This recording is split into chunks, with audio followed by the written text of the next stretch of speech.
नमस्कार मित्रों, मेरा नाम यज्ञेश दवे है और जनता के विचार में आप सबका स्वागत है। पिछले वीडियो में हमने देखा था कि आज देश भर के नेता सेवा परमो धर्म की नीति की बजाय डिवाइड एंड रूल्स की पॉलिसी पे काम कर रहे हैं। यानी कि लोगों की सेवा करना उसका उद्देश्य है ही नहीं, बस सत्ता में आने के लिए राजनीति करते हैं और सत्ता में आने के लिए ही काम करते हैं। तो एज ए सिटीज़न हमें ऐसे नेताओं को डिवाइड एंड रूल्स की पॉलिसी से हटाकर वापस सेवा परमो धर्म की नीति पर लाना चाहिए। ये कैसे हो सकता है, आइए इसके बारे में डिस्कस करते हैं। तो देखिए, जब भी हम कोई कार्य करना चाहे तो उसके दो पहलू होते हैं।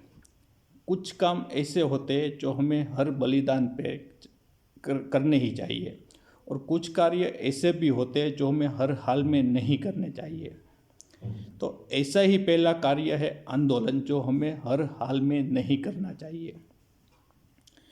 सामान्य तौर पे जब भी आंदोलन होते हैं तो पब्लिक प्रॉपर्टी को नुकसान होता है, उससे अर्थव्यवस्था को दिक्कत रहती है। ये सब तो आपने सुना होगा और मीडिया वाले भी ये बहुत घुमा फिरा कर दिखाते रहते हैं। लेकिन आंदोलन करने का एक दूसरा डिसएडवांटेजेस ये भी है कि जब भी आंदोलन होता है तब एक नया पॉलिटिशियन, एक नया राजकीय नेता हमारे सामने आ जाता है। जैसे कि मैं उदाहरण के तौर पे बताऊं आपको, तो दिल्ली के जंतर मंतर मैदान पे अन्ना हजारे जी ने आंदोलन किया तो अरविंद जी केजरीवाल आ गए। फिर गुजरात में पाटीदार का आंदोलन हुआ तो हार्दिक जी पटेल आ गए। इसके अलावा दिल्ली में वापस किसानों का आंदोलन हुआ तो राकेश जी टिकट आ गए, जो कि वो भी पॉलिटिक्स में नहीं है, लेकिन 2024 का इलेक्शन आते आते वो भी इलेक्शन में शामिल हो ही जाएंगे। तो सबसे पहले हमें क्या करना चाहिए कि हमें किसी नए राजकीय नेता को एंट्री नहीं देनी चाहिए। जो हमारे पास नेता है उसी को ही हमें सेवा परमो धर्म की नीति पर लाने का प्रयास करना चाहिए। एक बार कोई इलेक्शन जीत लेता है तो फिर उसके सारे खर्चे, उसका पेंशन, उसकी सैलरी, वो सब आम आदमी की जेब से जाता है। तो जितने जितने नए पॉलिटिशियन आते रहेंगे उतना उतना ही हमारा खर्चा बढ़ता रहेगा और उतनी ही आफ्टर ऑल महंगाई भी बढ़ती रहेगी। तो सबसे पहला काम तो हमें ये करना चाहिए कि आंदोलन ना करके किसी भी नए पॉलिटिशियन को पॉलिटिक्स में एंट्री नहीं देनी चाहिए। अब बात करते हैं जो अभी पॉलिटिक्स में है उसको हम सेवा परमो धर्म की नीति पर वापस कैसे ला सकते हैं।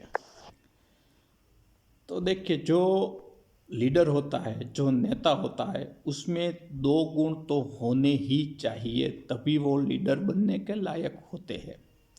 तो पहला गुण कौन सा है? वो है डिफेंस का, कि वो अपनी प्रजा का डिफेंस, उसकी रक्षा कर सके। और दूसरा गुण कौन सा है? तो वो है इकोनॉमिक्स का, कि जो वो अपनी प्रजा को सधर बना सके, फाइनेंशियली स्ट्रॉन्ग बना सके। तो ये दो गुण तो लीडर में होने ही चाहिए। और हमारे भारतवर्ष की सबसे बड़ी बदनसीबी यही है कि हमारे दो पक्ष है, कांग्रेस और भाजपा।